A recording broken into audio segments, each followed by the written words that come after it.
दिल्ली के जंतर मंतर पर चल रहे छात्र आंदोलन को अब महाराष्ट्र की राजनीति का भी बड़ा समर्थन मिलने जा रहा है। शिवसेना यूबीटी प्रमुख और महाराष्ट्र के पूर्व मुख्यमंत्री उद्धव ठाकरे 22 जुलाई को दिल्ली पहुंचकर आंदोलनरत छात्रों के बीच जाएंगे और उनसे मुलाकात करेंगे। इसे सिर्फ एक समर्थन नहीं बल्कि केंद्र सरकार के खिलाफ विपक्षी एकजुटता के बड़े राजनीतिक संदेश के तौर पर देखा जा रहा है। दिल्ली का जंतर मंतर इन दिनों सिर्फ प्रदर्शन का मंच नहीं बल्कि देश की राजनीति का नया केंद्र बनता जा रहा है। किसानों से लेकर छात्रों तक कई संगठन यहां अपनी मांगों को लेकर डटे हुए हैं, पहुंचने की कोशिश कर रहे हैं। अब इस आंदोलन को महाराष्ट्र से भी बड़ा समर्थन मिलने जा रहा है, क्योंकि जिस तरह से महाराष्ट्र के अंदर, मुंबई के अंदर उद्धव बालासाहेब ठाकरे जो शिवसेना यूबीटी के अध्यक्ष हैं, प्रमुख हैं, उन्होंने जिस तरह से महाराष्ट्र के अंदर अपनी बातें रखी, जिस तरह से उन्होंने सरकार को लताड़ा है और ये कहा है कि छात्रों के भविष्य को लेकर सरकार बिल्कुल भी सीरियस नहीं है।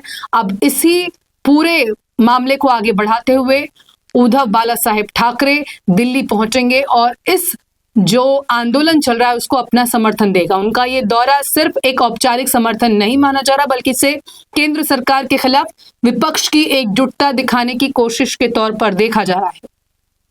पार्टी की ओर से दी गई जानकारी के मुताबिक उद्धव ठाकरे बुधवार सुबह करीब 8 बजे दिल्ली पहुंचेंगे और लगभग 10 बजे जंतर मंतर पर प्रदर्शन कर रहे छात्रों के बीच जाएंगे।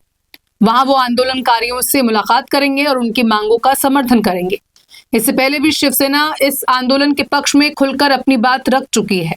दरअसल सोमवार को शिवसेना यूबीटी के राज्यसभा सांसद संजय राउत ने प्रेस कॉन्फ्रेंस कर केंद्र सरकार पर तीखा हमला बोला था। उन्होंने कहा कि केंद्र सरकार किसानों और युवाओं दोनों की आवाज दबाने का काम कर रही है।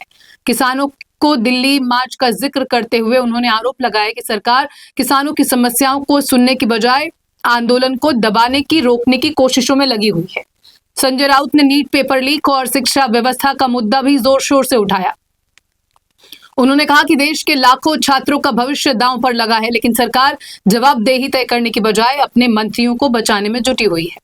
उन्होंने सवाल उठाया कि सरकार शिक्षा मंत्री धर्मेंद्र प्रधान को बचाना चाहती है या फिर देश की शिक्षा व्यवस्था और युवाओं का भविष्य सुरक्षित करना चाहती है। राउत ने यह भी आरोप लगाया कि जंतर मंतर पर शांतिपूर्ण प्रदर्शन कर रहे छात्रों पर लाठीचार्ज किया गया और उन्हें प्रताड़ित किया गया।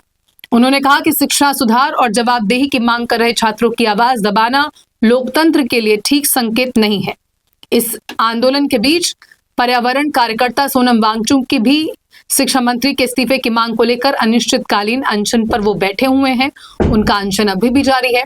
विपक्ष लगातार इस मुद्दे को संसद से लेकर सड़क तक उठाने की कोशिश कर रहा है। ऐसे में उद्धव ठाकरे का खुद जंतर मंतर पहुंचना इस आंदोलन को नया राजनीतिक आयाम दे सकता है। माना जा रहा है कि उनके दौरे के जरिए शिवसेना यूबीटी राष्ट्रीय स्तर पर विपक्षी दलों के साथ अपनी एकजुटता का संदेश देना चाहती है। अब सबकी नजरें बुधवार को जंतर मंतर पर रहेंगी, जहां उद्धव ठाकरे छात्रों के बीच पहुंचकर केंद्र सरकार की नीतियों पर खुलकर हमला बोल सकते हैं और आंदोलन को अपना समर्थन देंगे।